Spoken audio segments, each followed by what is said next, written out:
Во вестите на имна телевизија ке гледате. Општина Виница ќе има 4 пати поголем буџет од сегашниот со средствата кои владата ги издвои за помош на општините. На годишно ниво за Виница се предвидени околу 2 милиони денари. Искршени клупи, чешми, детски реквизити, јавни тоалети и урбана опрема беше честа слика во минатото низ градот Подисарот. Надлежните постојано на терен, но младите го покажуваат своето несовесно однесување.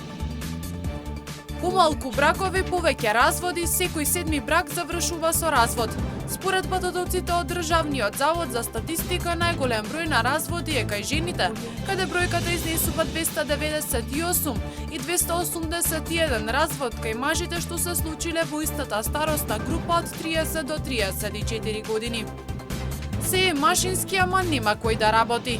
Ерџан Селмани од село Силце повеќе од 40 години произведува тутун и вели дека сега тутунот е во фаза на сушење за потоа да може да се продаде.